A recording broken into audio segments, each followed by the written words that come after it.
اپنے نبی کی خوب تعظیم کرو۔ الحمدللہ یہ نصیبہ اہل سنت و جماعت کو ملا ہوا ہے کہ جب بھی نبی پاک کا نام آتا ہے ہم ادب کرتے ہیں، اور لوگ یہ پوچھتے ہیں کہ کھڑے ہو کر کے سلام پڑھنا کہاں سے آیا؟ تم چھوٹے موٹے نیتاؤں کے لیے کھڑے ہو جاتے ہو، ہم کائنات کے آقا کے لیے کھڑے ہوتے ہیں۔ الحمدللہ ہمارے بزرگوں نے ہمیں بچپن سے بارگاہ مصطفیٰ کے آداب ہی سکھائے۔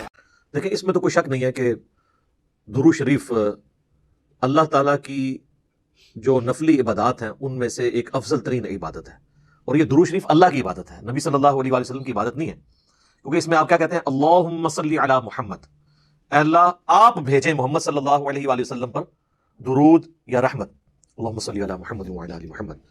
تو اللہ تعالیٰ سے ریکویسٹ کی جاتی ہے، تو یہ دعا ہے، اور دعا ہے عبادت۔ جامع ترمذی کے اندر، ابو داؤد میں، سنن نسائی میں حدیث ہے، الدعاء هو العبادہ، دعا ہی تو عبادت ہے۔ اور اس کے بعد نبی علیہ السلام نے جب یہ بات ارشاد فرمائی الدعاء هو العبادہ، پھر آپ نے سورۃ المؤمن کی آیت نمبر 60 تلاوت کی، ادعونی استجب لکم ان الذین یستکبرون عن عبادتی، اے میرے بندو مجھ سے مانگو میں تمہاری دعا کو قبول کروں گا، بے شک وہ لوگ جو میری عبادت سے تکبر کرتے ہیں۔ بات دعا کی ہو رہی تھی لیکن آیا عبادت سے، کیونکہ دعا عبادت ہے، ایاک نستعین بھی عبادت ہے، دعا مانگنا، اس لیے ہم کہتے ہیں کہ صرف اللہ ہی کو پکارا جائے۔ تو جو لوگ میری عبادت سے تکبر کرتے ہیں میں انہیں ذلیل و خوار کر کے جہنم میں داخل کروں گا۔ سورۃ المؤمن جسے سورہ غافر بھی کہتے ہیں، اس کی آیت نمبر ہے 60، اللہم اجرنا من النار، آمین۔ تو اس کے تحت درود شریف جو ہے یہ اللہ کی عبادت ہے، جو کہ وہ دعا ہے، لہٰذا جو عبادت ہے اس کے اوپر تو کوئی دوسری بات ہو ہی نہیں سکتی ہے۔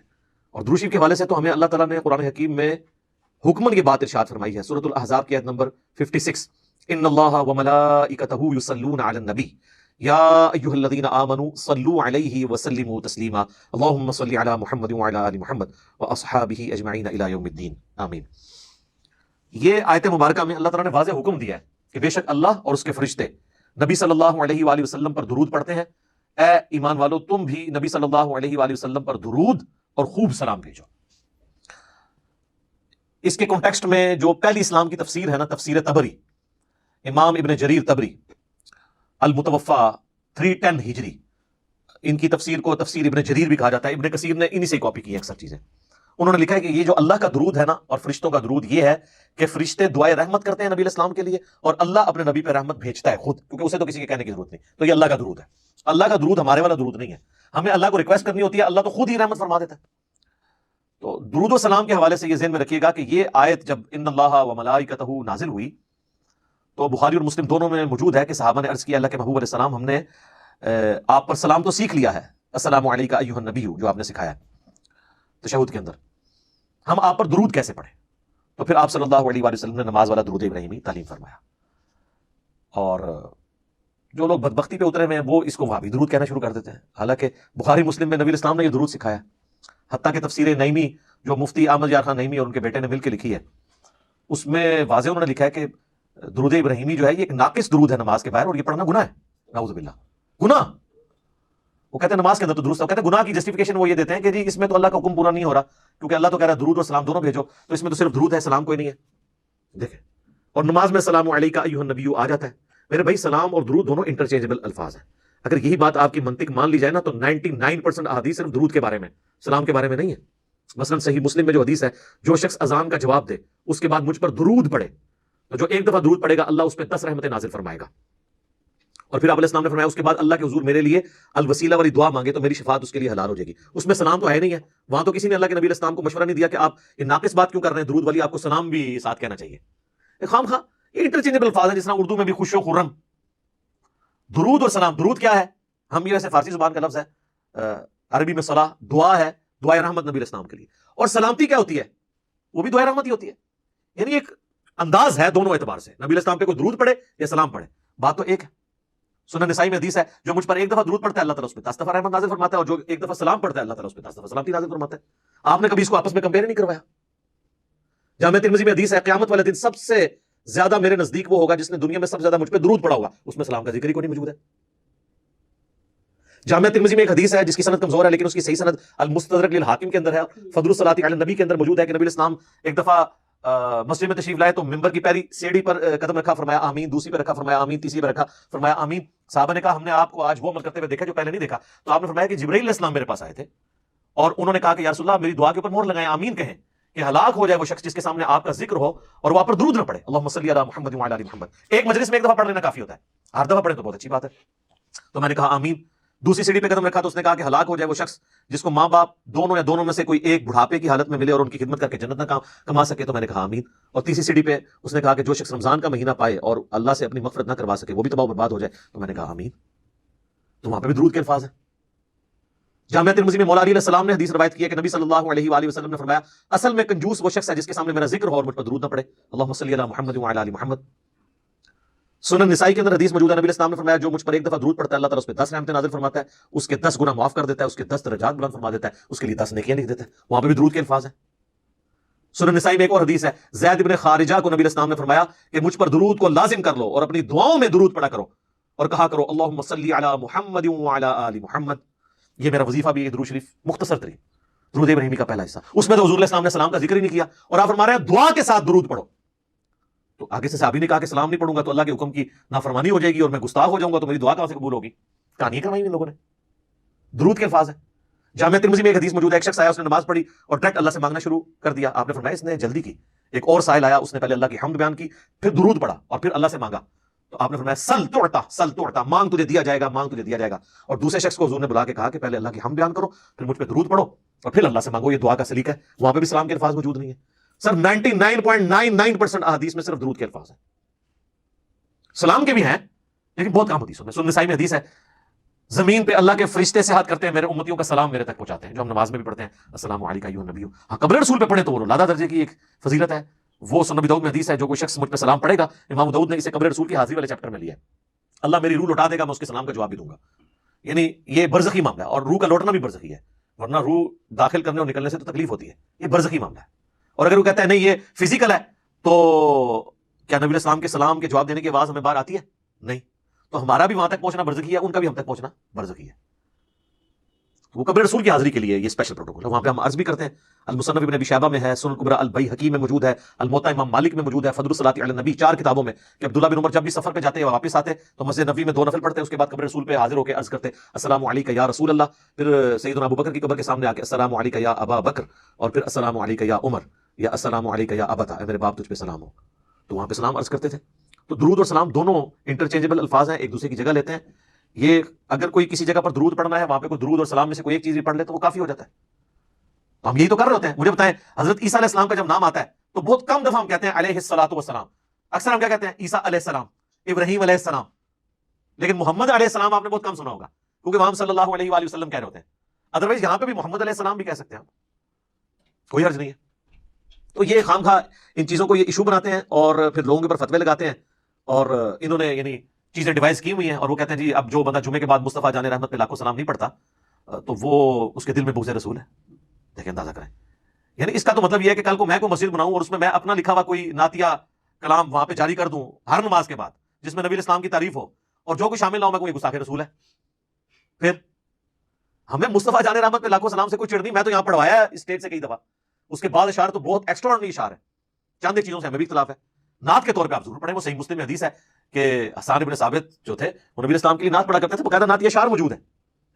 اور بخاری اور مسلم دونوں میں حدیث ہے اے اللہ روح قدس کے ذریعے حسان کی مدد فرما، جس طرح کہ عیسیٰ ابن مریم کی ہوئی تھی. نبی علیہ السلام تو دعا کرتے تھے نعت پڑھنے والوں کے لیے. نعت کے طور پہ ضرور پڑھیں. لیکن جب آپ کسی چیز کو اجتماعی عبادت کی شکل دیں گے اور اسے کسی جگہ فکس کریں گے، جس طرح انہوں نے ہر نماز جمعہ کے بعد صلاۃ السلام کھڑے ہو کے یوں پڑھتے ہیں اور اسے فکس کر لیا اس اعتبار سے، اور کھڑے ہو کر صلاۃ السلام ایک دائرہ بنا کے، اور جو نہیں پڑھتا اس کو کہتے ہیں اس کے دل میں بغض ہے. حالانکہ ان سے پوچھے کہ صحابہ کرام صلاۃ السلام اس طرح جمعے کے بعد پڑھتے تھے ہیں؟ اینڈ کریں گے عربی میں ہی بتا دیں کہ پڑھتے تھے کہ نہیں. ہم کہتے ہیں یار اذان کے ساتھ درود نہ پڑھو. اذان کے بعد آپ درود اور دعا مانگو. مسلم شریف میں حدیث ہے شفاعت واجب ہو جائے گی. پہلے کیوں پڑھتے ہو؟ اس کا حصہ کیوں بنا دیا؟ وہ کہتے ہیں وقفہ کر لیتے ہیں. اور وقفہ بھی کرتے ہیں جب بجلی ہو، جب بجلی آف ہو، اسپیکر بند ہو تو بغیر صلاۃ السلام کے ہی اذان دے دیتے ہیں کیونکہ وہ کسی اور کو سنا رہے ہوتے ہیں. تو کہتے ہیں جی کیا ہوا اگر ہم نے پہلے بنا لیا؟ تو ہم کہتے ہیں کہ حضرت بلال نے صلاۃ السلام پڑھا تھا ہیں. اور یہ سیم بات غلام رسول سعیدی صاحب نے بھی شرح صحیح مسلم میں بریلویوں کے خود اتنے بڑے محدث گزرے ہیں اور کسی حوالے سے میرے استاد بھی ہیں. تو انہوں نے لکھا ہے کہ حضرت بلال کے دل میں ہم سے زیادہ عشق رسول تھا، لیکن وہ اذان سے پہلے درود و سلام نہیں پڑھا کرتے تھے. اور ان کی مسجد میں بلکہ 1-2 راتیں رہا بھی ہوں تو انہوں نے منع کیا ہوا تھا. وہاں کبھی ایک بار وہ اپنے مکتب فکر کے شر سے بچنے کے لیے 3-4 دن بعد نا ایک دفعہ درود پڑھوا لیتے تھے، وہ بھی بعد میں. ویسے وہ اذان کے ساتھ درود نہیں پڑھواتے تھے. تو ہم جب کہتے ہیں تو وہ فوراً فتویٰ لگاتے ہیں. وہ کہتے ہیں نہیں بغض ہے جبھی تو منع کر رہے ہیں نا. ٹائم کوئی اللہ نے بتایا نہیں ہے. اگر اللہ نے ٹائم نہیں بتایا تو جب مرضی پڑھیں. تو سر پھر ہم آپ سے عرض کریں گے کیا آپ مسجد میں جاتے وقت ٹوائلٹ کی دعا پڑھیں گے، یا ٹوائلٹ میں جاتے وقت دعا پڑھتے ہوئے ساتھ دروشی بھی پڑھیں گے؟ تو خود ان کو سمجھ آ جائے گی بات کی کہ ہر چیز کا ایک وقت ہے. یہ تو اسی طریقے سے ہے، دروشی کا اگر کوئی وقت نہیں ہے تو پھر آپ قیام کے اندر سورہ فاتحہ کی جگہ دروشی پڑھنا شروع کر دیں گے، اپنی مطلب سے چیزوں کو اپنی مرضی سے چینج کریں گے. تو آپ حدیث سن لیں جامعہ ترمذی کے اندر، عبداللہ بن عمر کے سامنے ایک شخص کو چھینک آئی، اس نے کہا الحمدللہ والسلام علی رسول اللہ، تمام تعریفیں اللہ کے لیے اور سلام ہو نبی صلی اللہ علیہ وآلہ وسلم پر. اچھا الصلاۃ والسلام نہیں انہوں نے پڑھا. یہ کہتے ہیں نا درود سلام کے بغیر ناقص ہے، تو سلام تو درود کے بغیر اس سے بڑا ناقص ہوگا، کیونکہ اصل چیز تو درود ہے، تو انہوں نے تو نہیں پڑھا. تو عبداللہ بن عمر نے کہا میں بھی پڑھتا ہوں الحمدللہ والسلام علی رسول اللہ عام حالت میں، لیکن یہاں چھینک کے ساتھ میں نہیں پڑھتا. یہاں ہمیں نبی علیہ السلام نے صرف تعلیم فرمایا الحمدللہ یا الحمدللہ علی کل حال، تم وہی کہو جو نبی علیہ السلام نے تعلیم فرمایا. تو اس نے 295 سی نہیں لگوائی عبداللہ بن عمر کے اوپر کہ آپ درود کے منکر ہیں، آپ نہیں مانتے درود شریف کو. ان کی تربیت نبی علیہ السلام نے کی تھی. بخاری اور مسلم دونوں میں حدیث ہے، ایک صحابی کو آپ صلی اللہ علیہ وآلہ وسلم نے رات کے وقت وضو کے بعد سونے سے پہلے ایک دعا تعلیم کی، اس میں الفاظ تھے بنبیک الذی ارسلت، میں ایمان لایا اس پر جو میرے نبی کے ساتھ تیرے نبی کے ساتھ اللہ نازل ہوا. تو اس نے اس دعا کو ریپیٹ کرتے ہوئے پڑھ دیا برسولک الذی ارسلت. بہتر الفاظ استعمال کیے، سپرلیٹو ڈگری ہے رسول. رسول تو صرف 315 ہے، باقی تو 1 لاکھ سے زیادہ انبیاء ہیں. تو آپ فرمایا تم نے میرے الفاظ کیوں چینج کیے، وہی کہو جو میں نے کہا ہے. تو اس نے آگے سے نہیں کہا کہ یا رسول اللہ میں نے تو بہتر ڈگری لگا دی ہے، تو آپ قبول کر لیں، اس کو بدعت حسنہ کے طور پہ قبول کر لیں. آپ علیہ السلام کو پتا تھا کہ الفاظ نہ چینج کریں گے تو پھر معاملات خراب ہوں گے. اچھا پھر ان کے پاس ایکسکیوز باقی رہ کے وہ رہ جاتا ہے، وہ دیکھیں منع کہاں ہے. اس کا بھی ہم نے ان کو جواب دیا ہے کہ منع تو ہو گیا نا جب جنرلی آپ علیہ السلام نے فرما دیا. صحیح مسلم میں 2005 نمبر حدیث امام جعفر نے امام باقر سے اور امام باقر نے جابر بن عبداللہ سے روایت کی رضی اللہ عنہم اجمعین و علیہم السلام اجمعین کہ نبی علیہ السلام ہر خطبے سے پہلے کہتے تھے اما بعد فإن خیر الحدیث کتاب اللہ وخیر الہدی ہدی محمد صلی اللہ علیہ وآلہ وسلم وشر الامور محدثاتها وکل محدثۃ بدعہ وکل بدعۃ ضلالہ وکل ضلالۃ فی النار. کچھ الفاظ مسلم کے ہیں، کچھ سنن نسائی کے، کچھ ترمذی کے. آگاہ ہو جاؤ سب سے بہترین کلام اللہ کی کتاب ہے، سب سے ہدایت یافتہ راستہ محمد صلی اللہ علیہ وآلہ وسلم کا ہے. بدترین کام وہ ہیں جو دین میں خود سے داخل کر دیے جائیں، اور وہ تمام کام بدعتیں ہیں، تمام بدعتیں گمراہیاں ہیں، اور تمام گمراہیاں آگ میں لے جانے والی ہیں. اللہم اجرنا من النار آمین. تو اب حضور آپ کو کیسے منع کرے؟ آپ جنرل کہہ رہے ہیں کہ میں نے جو تعلیم کیا اسے ہٹ کے آپ نے نہیں کرنا. بخاری مسلم دونوں میں حدیث ہے من احدث فی امرنا ھذا فہو رد، جس نے ہمارے دین میں جو ہم نے تعلیم کیا ہے کوئی بات نہیں داخل کر دی وہ مردود ہے. اگر کوئی کہے گا نا میں فجر کے 3 فرض پڑھوں گا، ایک فالتو ہی ہے، مردود ہو جائے گی. اچھا 2 کی بجائے 1 پڑھنے سے مردود ہونا تو سمجھ آتی ہے، 2 کی بجائے 3 پڑھنے سے مردود کیوں ہو جائے گی؟ کیونکہ نبی علیہ السلام کے پیٹرن سے ہٹ جائے گی. عبادت کی قبولیت کے لیے پہلی شرط عقیدے کا درست ہونا، دوسری شرط نبی علیہ السلام کے طریقے پہ ہونا، اور تیسری شرط اخلاص بھی ہو، اللہ کے لیے ہو رہا ہو، دکھلاوے کے لیے نہیں. پھر نبی علیہ السلام کا طریقہ چھوڑ دیا تو پھر آپ کی کہاں سے عبادت قبول ہونی ہے؟ پھر بھی ان کو سمجھنا ہے. پھر میں ان کو اینٹی وینم الزامی جواب پھکی جسے میں پنجابی میں کہتا ہوں وہ دیتا ہوں کہ اچھا یہ بتاؤ کہ جنازے کی اذان منع کہاں ہے؟ وہ کہتا ہے نبی علیہ السلام نے دی نہیں ہے. یہ تو کوئی ایکسکیوز نہیں ہے. اذان کیا برا کام ہے؟ نیکی کا کام ہے، کرو. بخاری مسلم میں حدیث ہے اذان کی آواز سن کے شیطان کی ہوا خارج ہو جاتی ہے اور بھاگ جاتا ہے. تو آپ کو جو بعد میں قبر پہ جا کے آپ اپنی اذان خود سے دیتے ہیں شیطان کو بھگانے کے لیے، جنازے کے وقت بھی بھگائے نا. تو کہتے ہیں نہیں جی وہ تعلیم نہیں کی نبی علیہ السلام نے. تو پھر آپ کی اپنی ڈیفینیشن خود ہی خراب ہو گئی نا. ہم بھی یہ کہتے ہیں جو تعلیم نہیں کی وہ نہیں کرنا. اور کچھ زیادہ کوئی چتر بننے کی کوشش کرتے ہیں، وہ کہتے ہیں جی یہ جنازے کی اذان ہوتی ہے جڑا بچہ پیدا ہوتا ہے نا اس ٹائم کہانی دیتی جاتی ہے. ایڈی لمبی کہانی بنا دے جی. یہ کس آیت اور حدیث میں لکھا ہوا ہے کہ یہ وہ والی اذان ہوتی ہے؟ ہم اذان کا مقصد ہمیشہ نماز کے اعتبار سے لوگوں کو بلانا ہوتا ہے. تو اس کا تو مطلب ہے کہ جب بچے کے کان میں اذان دی جائے تو اسپیکر میں دیا کریں تاکہ سارے گھر آپ کے پہنچ جائے اور کہیں جی آج جنازہ پڑھنا آیا تھا 10 کو دھونا ہے. پھر اس طرح کی گلا ہو گئی جواب دیا گیا نا. نان سینس باتیں کرتے ہیں. عید کے لیے میں نے بات کی، وہ کہتے ہیں نہیں دیکھیں جی بخاری مسلم میں آتا ہے کہ نبی علیہ السلام عید کی اذان نہیں دیا کرتے تھے، صرف جماعت ہوتی تھی. تو اس میں منع تو کہیں نہیں لکھا ہوا کہ آپ منع کرتے تھے، کیونکہ آپ تو کہتے ہیں جو اللہ کے نبی نے کیا یا نہیں کیا اگر وہ اچھا کام ہے اور منع نہیں کیا تو جائز ہے، تو عید کی اذان دینا. تو کہیں گے نہیں. تو یہاں پہ بھی آپ یہی سمجھیں. تو یہ بدعت کو سمجھیں، یہ بہت سینسٹیو ایشو ہے. اس طرح تو ہر شخص اپنی مرضی کا دین ڈیوائز کرنا شروع کر دے گا. وہ کہتے ہیں جی ایک حدیث ہے صحیح مسلم کے اندر کہ جس نے اسلام میں اچھی بدعت جاری کی اسے ثواب ملے گا، اور جتنے لوگ عمل کریں گے اس کا ثواب بھی ملے گا. جس نے بری بدعت جاری کی تو اس کا وبال اس پہ ہوگا، اور جتنے لوگ عمل کریں گے ان کا وبال بھی اس پہ پڑے گا. سر یہ کہیں مسلم شریف میں ان الفاظ کے ساتھ نہیں ہے. یہ الفاظ ہیں سنت حسنۃ اور سنت سیئۃ. جس نے اچھی سنت جاری کی اور جس نے بری سنت جاری کی. اچھا طریقہ، سنت مانے طریقے کے. اور یہ پوری حدیث جو ہے یہ بیان نہیں کرتے، اس میں خود ہی کلیئر ہو جائے گا کہ نبی علیہ السلام کے پاس کچھ نیو مسلم آئے جن کے پاؤں میں جوتیاں بھی نہیں تھیں اور غربت کے آثار ان پہ نمایاں تھے. نبی صلی اللہ علیہ وآلہ وسلم نے خطبہ دیا مسجد کے اندر نماز کے بعد، اور اس میں آپ علیہ السلام نے قرآن پاک سے جو ہے وہ انفاق فی سبیل اللہ سے متعلق آیات تلاوت کی اور ترغیب دلائی. تو لوگ اپنے اپنے گھروں کو گئے تاکہ ان نیو مسلمز کی مالی مدد کریں. تو ایک شخص گیا، وہ اتنا بڑا جو ہے نا وہ بھر کے نا بورا صحابہ کہتے ہیں بڑی مشکل سے وہ گھسیٹتا والا کے مسجد کے سین میں اس نے رکھا، تو اس کو دیکھ کے باقی لوگوں کو بھی ہمت ہوئی اپنے گھروں سے سامان لے کے آئے. تو نبی اسلام نے اس شخص کے بارے میں فرمایا جس نے اسلام میں اچھا طریقہ جاری کیا، اسے ثواب ملے گا، اور جتنے لوگ اس کو دیکھ کے کریں گے اسے بھی ثواب ملے گا. تو یہ مسجد میں لا کے اللہ کی راہ میں خرچ کرنا، اس میں کون سی بدعت ہوئی تھی؟ یہ طریقہ تھا. آج اس طریقے کی ماڈرن فارم ہو سکتی ہے، آپ آن لائن کسی مدرسے کے اکاؤنٹ میں پیسے ٹرانسفر کرتے. تو یہ تو نبی اسلام کے زمانے میں نہیں تھا. لیکن مسجد یا مدرسے کی خدمت کرنا مال کے ذریعے تو صحابہ کی سنت تھی. سیدنا عثمان نے 3 دفعہ جنت کی بشارت اسی کے اوپر پائی ہوئی ہے نا. طریقہ بدل گیا. طریقے تو بدلتے رہیں گے. نبی اسلام نے اونٹ پہ حج کیا، ہم جو ہے وہ جہاز پہ جاتے ہیں. طریقہ بدلا لیکن عبادت کا طریقہ نہیں بدلا. مڑ مڑ کے بھی مثال دے دینا، جی مسجد میں قالین ڈلوا لیے، اے سی لگوا لیے، یہ بدعت نہیں ہے سر، اس لیے کہ اس کا نماز سے کوئی تعلق ہی نہیں ہے. آپ تو زبان سے نیت کرتے ہیں، کبھی آج تک آپ نے کبھی دل میں بھی یہ نیت کی ہے؟ زبان سے تو نہیں کی ہوگی کہ اوپر اس قالین کے، سامنے اس ٹھنڈے ٹھنڈے اے سی کے، نیچے اس فانوس کے، منہ طرف خانہ کعبہ شریف. تو اس کا مطلب دین کا حصہ ہی نہیں ہے. دین کو فیسیلیٹیٹ کرنے والا ایک طریقہ ہے. جیسے کہ صحیح بخاری اور صحیح مسلم، امام بخاری امام مسلم نے ایک طریقہ اڈاپٹ کیا ہے. یہ ویڈیو کیمرے میں ہم جو کچھ ریکارڈ کر رہے ہیں ایک طریقہ ہے. ریکارڈ دین ہی ہو رہا ہے، طریقہ ہے. تو طریقے تو اسی طریقے سے اگلے زمانوں میں لوگ گٹھلیوں کے اوپر شمار کرتے تھے، اب الیکٹرانک کاؤنٹر آ گئے. ایک اچھا طریقہ ہے. تو اسلام میں اس طرح کے طریقے جو جاری ہوئے ہیں ان کے اوپر بشارت ہے، اور برے طریقے اگر کوئی جاری کرے گا تو ظاہر ہے اس کے اوپر وبال ہوگا. تو یہ اچھی بدعت اور بری بدعت والا معاملہ نہیں ہے، اچھا طریقہ اور برا طریقہ ہے. بدعت کی ڈیفینیشن کو اس حوالے سے، اور پھر یہ اتنے اس معاملے میں سخت ہیں. اسی جمعے کو ہم نے ایک جگہ مسجد میں نماز پڑھی. اب وہ مسجد بھی یعنی وہ جنہوں نے بنوائی ہے، ایک بھائی ان کا اہل حدیث ہے، ایک بریلوی ہے. امام مسجد انہوں نے وہ رکھا ہوا ہے ایک بریلوی، اور جو خطبہ دیتے ہیں وہ ایک اہل حدیث ٹائپ ہیں بھائی، تنظیم اسلامی کے جو رفع الیدین سے نماز پڑھتے ہیں. تو نماز پڑھ کے ہم نکلے ہیں تو انہوں نے جناب اسپیکر آن کر کے ایک بچہ کھڑا کر کے 2 بندے کھڑے کر کے مصطفیٰ جان رحمت اللہ کو سلام شروع کر دیا، اور عجیب و غریب نظروں سے باقیوں کو دیکھ رہے ہیں کہ یہ لوگ پڑھ نہیں رہے. انہوں نے یہ سمجھا کہ اب یہ اس جمعے کا حصہ بن گئے تو بنا دیا انہوں نے. وہ کہتے ہیں جمعے والے دن درود شریف کی بڑی فضیلت ہے. سر درود شریف کی فضیلت ہے جب آپ انڈیویجولی پڑھتے ہیں، بالکل ہے. ابو داؤد میں حدیث موجود ہے، مشکات کے اندر بھی ہے کہ جمعے کا دن تمام دنوں کا سردار ہے. اس دن آدم علیہ السلام پیدا ہوئے، اس دن وہ فوت ہوئے، اس دن پہلا سور پھونکا جائے گا، اسی دن دوسرا سور پھونکا جائے گا. تم جمعے کے دن مجھ پہ درود کی کثرت کرو، بے شک تمہارا درود مجھ پہ پیش کیا جاتا ہے. ایک صحابی نے عرض کیا اللہ کے نبی جب آپ مر جائیں گے اور آپ کی ہڈیاں مٹی میں مل جائیں گی، الفاظ غور کریں، کوئی گستاخی کا فتویٰ نہیں لگا ان پہ، تو کیا آپ اس وقت بھی درود پیش ہوگا؟ تو آپ نے فرمایا ان اللہ حرم علی الارض ان تاکل اجساد الانبیاء، بے شک اللہ نے مٹی کے لیے حرام کر دیا کہ وہ نبیوں کے جسموں کو کھائے. مجھ پہ اس وقت بھی درود پیش ہوگا. تو ظاہر ہے درود شریف جمعے دن پڑھنا چاہیے. اللہم صلی علی محمد وعلی آل محمد، ہم تو پڑھتے ہیں اہتمام کے ساتھ جمعے والے دن درود شریف.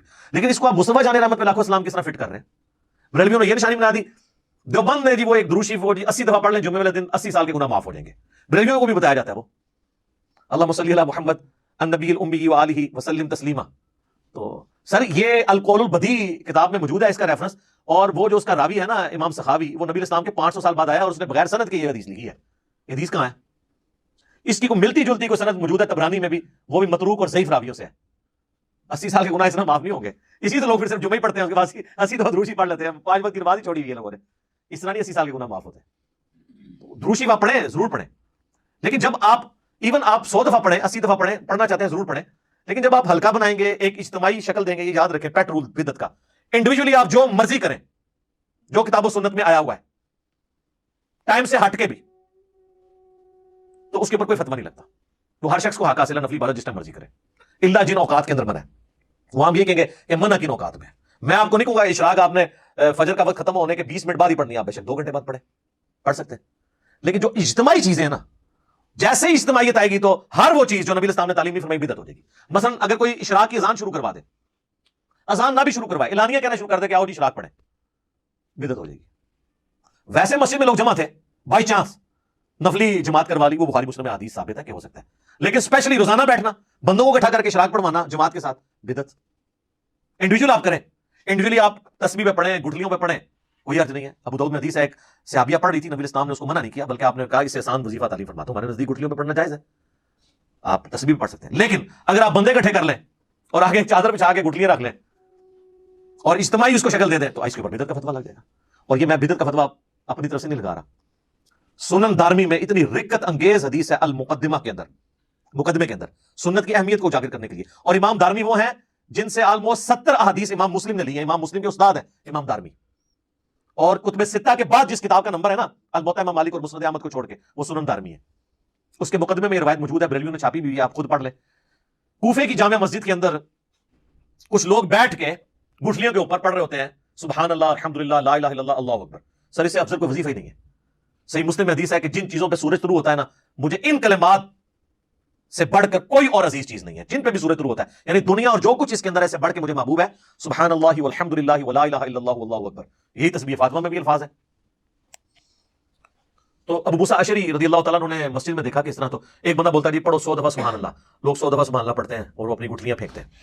اب ان کو یہ عجیب لگا، انہوں نے بجائے کو فتویٰ لگانے کے نا وہ عبداللہ ابن مسعود کے گھر آئے اور کہا کہ حضرت، وہ اس لیے بھی کہ عبداللہ ابن مسعود حضرت عمر کے دور کی بات ہے، حضرت عمر کے دور میں وہ چیف جسٹس بھی تھے اور دین کو زیادہ جانتے تھے، تو یہ حضرت عمر یا حضرت عثمان کے دور کی بات ہوگی، کیونکہ حضرت علی کا زمانہ تو خلافت کا نہیں پایا، ابن مسعود 33 ہجری میں فوت ہوئے ہیں۔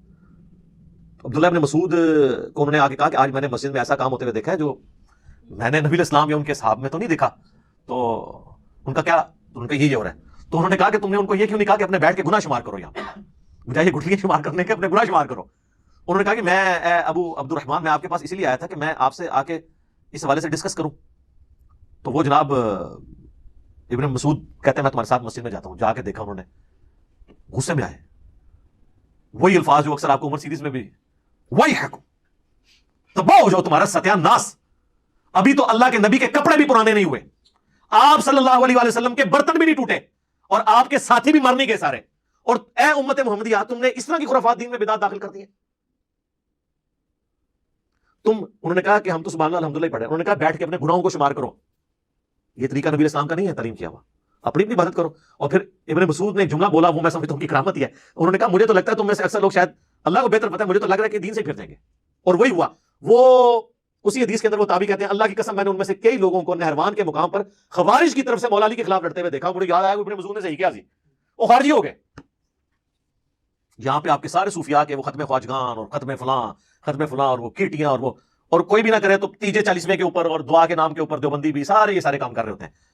تو ہم جب ان کو سمجھاتے ہیں تو وہ کہتے ہیں جناب آپ لوگ ان چیزوں کو صحیح نہیں مان رہے، آپ اللہ کے ذکر سے روک رہے ہیں، آپ جو ہے وہ منکر ہو گئے۔ تو خدا کے لیے ہوش کے ناخن لیں، یہ جو اس کو لازم کر کے جمعے کا حصہ بنا دیا ہے، بلکہ ہمارے تو پنجاب میں تو اکثر مساجد میں فجر کے بعد بھی یہ پڑھا جاتا ہے، جمعے والی بات نہیں رہی، اب تو فجر کے بعد بھی پڑھا جاتا ہے۔ اور کئی مساجد ایسی ہیں کراچی میں آپ چلے جائیں جہاں روزانہ ایک نیا سلام پڑھتے ہیں، وہ انہوں نے اسی لیے دھیان رکھا ہے کہ جی دیکھیں ہم بدل کے پڑھ رہے ہیں، ہم نے ایک کو مخصوص نہیں کر لیا، لیکن یہ بدعت ہی ہے جو آپ نے نا اجتماعی عبادت کوئی بھی دین میں خود سے داخل کر کے اس طریقے سے اس کا پابند کرنا، یہ غلط ہو جائے گی۔ انڈیویجول آپ بے شک کریں، آپ کوئی کہہ سکتا ہے یہ جو درس قرآن مسجد کے اندر ہوتے ہیں یا درس حدیث ہوتے ہیں یہ بھی تو اجتماعی ہے، یہ نبی اسلام نے مقرر نہیں فرمایا۔ سر اس کی تو دین اصل میں ہے کہ صحابہ کرام اجتماعی شکل میں ہی درس میں شریک ہوا کرتے تھے۔ بخاری مسلم میں آتا ہے عبداللہ ابن مسعود کہتے ہیں کہ میں تمہارے لیے ہفتے میں ایک ہی دن مقرر کروں گا، کیونکہ نبی اسلام بھی ہمیں ہفتے میں ایک ہی دن جمعرات کے دن واز کیا کرتے تھے تاکہ ہم اکتا نہ جائیں۔ تو صحابہ کرام علمی حلقوں میں بیٹھ کے لوگوں کو سکھانا یہ اصل ہے، پوری کی پوری دین میں موجود ہے، اس کے لیے آپ کوئی بھی ٹائم رکھ لیں کوئی حرج نہیں ہوگا۔ یہ وہ اجتماعی حلقے ہیں جن کی اصل ہے، اور وہ جن اجتماعی حلقوں کی بات کرتے ہیں نا جی، بخاری مسلم میں آیا کہ جی وہ فرشتے اللہ کے ذکر کے حلقے تلاش کر رہے ہوتے ہیں اور پھر وہ اللہ تعالیٰ کے پاس واپس جاتے ہیں تو وہ گفتگو بڑی وہ مزے لے کے سناتے ہیں کہ جی اللہ تعالیٰ بخش دیا ان کو بھی اور جتنے لوگ وہاں پہ تھے، اور اگر ایک ویسے بھی ساتھ گزر رہا تھا وہ بھی بخشا گیا۔ تو یہ اللہ کا ذکر تو نہیں تھا۔ مسلم شریف میں الفاظ ہیں کہ جہاں پہ لوگ اکٹھے ہوتے ہیں قرآن کی تعلیم سیکھنے اور سکھانے کے لیے اور تلاوت کے لیے، قرآن کی تعلیم کے حلقے، بابوں کی تعلیم کے حلقے نہیں، کتابوں کی تعلیم۔ اسی تو ہم کہتے ہیں کہ مرنے سے پہلے اے مسلمان کر لے اس پہ غور، کتابوں کا خدا اور ہے، بابوں کا خدا اور۔ یہ بار بار میں آپ کو چیز ہائی لائٹ کرتا ہوں کہ خدا کے لیے بدعت کے ایشو کو ہلکا نہ جانے۔ وہ پنجابی کہتے ہیں ایک غریب تو بدتمیز، ایک خود آپ دین میں چیز داخل کرتے ہیں جو نہیں کر رہا ہوتا، اس کے اوپر گستاخی کے فتوے لگا رہے ہوتے ہیں۔ تو آپ دین میں یہ جو چیزیں انجیکٹ کر رہے ہیں، ظلم تو آپ نے کیا ہے۔ نبی اسلام نے جب واضح فرما دیا کہ من احدث فی امرنا ھذا فہو رد، تو مردود ہوگا۔ اچھا طریقہ اور بدعت، اس میں فرق رکھنا ہے، کیونکہ یہ ساری ان چیزوں کی پلی لیتے ہیں اور وہ کہتے ہیں جناب یہ پرنٹنگ پریس پہ قرآن چھپ رہا ہے، یہ بدعت نہیں ہے۔ یہ بدعت اس صورت میں ہوگی جب قرآن ایسا چھپے جو اللہ کی طرف سے نازل نہیں ہوا۔ جب وہی ہے تو آپ جس مرضی طریقے سے کریں، اس کا تو مسلم شریف کی جو میں نے حدیث بتائی کہ اسلام میں اچھا طریقہ جاری کرنے والے پہ ثواب ملے گا۔ ہم یہ ویڈیو کیمرے میں ریکارڈنگ کروا رہے ہیں، یہ ایک اچھا طریقہ ہے، قرآن و سنت کے سافٹ ویئرز بنے ہوئے، یہ اچھا طریقہ ہے، ان کو ان چیزوں کے ساتھ میچ نہ کریں، اور لہٰذا کسی پہ فتوے نہ لگائیں، اور پیار اور محبت کے ساتھ جو بندہ تنگ کرتا ہے نا اس سے کوئی بحث کرنے کے بجائے میری ویڈیو اس کو پیار محبت سے شیئر کروائیں کہ یار ایک بار یہ دیکھو تو صحیح کہ ایشو کیا ہے اصل میں۔ صلاۃ و سلام سے کسی کو چڑ نہیں ہے، مسئلہ یہ ہے کہ آپ وہ چیزیں اسلام کے اندر داخل کر رہے ہیں کہ جو جن کی اصل موجود نہیں ہے۔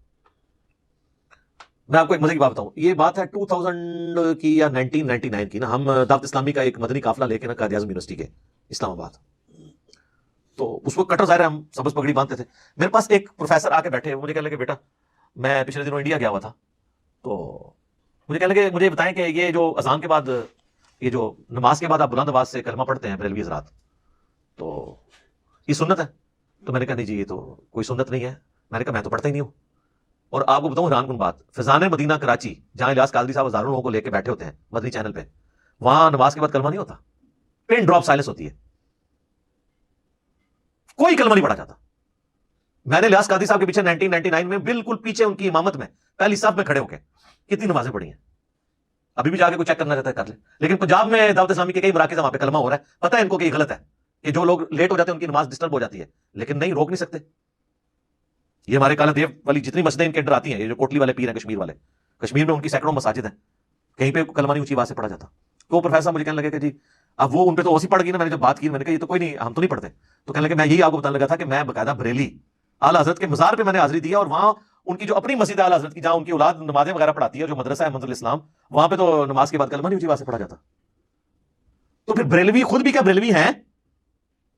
یہ سوچنے کی بات ہے نا کہ بس ایویں سن سنا کے سننی، جس کو میں کہتا ہوں ٹنی پڑھ پڑھا کے سننی نہیں.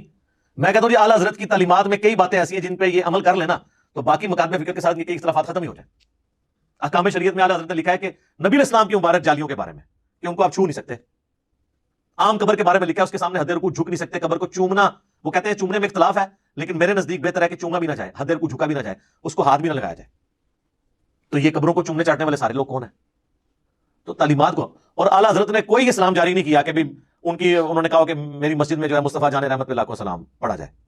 اب باقی انہوں نے وصایا شریف میں کہا تھا کہ میری میت کے ساتھ جو ہے نا وہ پڑھا جائے وہ کعبے کے بدرود ہو جا تم پہ کروڑوں درود، وہ والا سلام. یہ والا اس میں پھر بھی نہیں ہے. لیکن یہ بھی مطلب میں ویسے انفارمیشن کے طور پہ بتا رہا ہوں، یہ نہ تسی کہو کہ یہ شروع کرا دینا جڑا اعلیٰ حضرت تو ثابت ہے.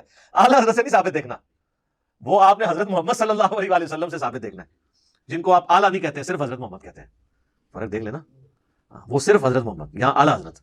ٹھیک ہے نا جی. میں کئی بار سنتا ہوں، آپ دیکھیں یہ اپنے علماء کے ناموں کے ساتھ اتنی لمبی لمبی دمیں کئی بار یعنی مدنی چینل پہ میں نے دیکھا ہے نا کہ وہ الیاس قادری صاحب کا نام لیتے ہیں تو ان کے ساتھ اتنے القابات ابو البلال فلاں فلاں فلاں اپنی کتاب میں فرمان مصطفیٰ نقل کرتے ہیں، مصطفیٰ کا اللہ صلی اللہ علیہ وسلم. کبھی کبھار القابات بھی لگا لیتے ہیں، کئی بار اکیلے بھی. اور کئی لوگ تو ایسے اللہ معافی دے اگر ایک جملے میں 3 دفعہ نام ہے 3 دفعہ القابات ریپیٹ کرتے ہیں. تقریر لمبی ہو جائے ان کو کوئی غرض نہیں ہے، چیزیں خود سے دین میں داخل کی ہوئی ہیں اور باقیوں کا اس کو پابند بنایا ہوا ہے. اور جب کوئی پوچھتا ہے تو کہتے ہیں جی آپ لوگ منکر ہو گئے. ابھی انہوں نے اذان شروع کروا دی ہوئی ہے اس کے اوپر، قبر کے اوپر پوچھے کہاں لکھی ہے، وہ کہتے ہیں جی بات یہ ہے کہ قبر میں سوال ہونے ہیں نا، ان سوالوں کے جواب اذان میں. تو نبی اسلام کو اس بات کا نہیں پتا تھا تو آپ ہی شروع کروا دیتے اور کہتے دیکھیں اذان ہی دی ہے نا جی، کوئی ادھر کوئی لڈی تو نہیں ڈالی نا، غلط کام تو نہیں کیا. وہی بات پھر تو سر جنازے سے پہلے بھی اذان کروائیں، عید سے پہلے بھی اذان کروائیں، منع تو وہ بھی کوئی نہیں ہے، صرف ثابت نہیں ہے نا، کرواتے جائیں.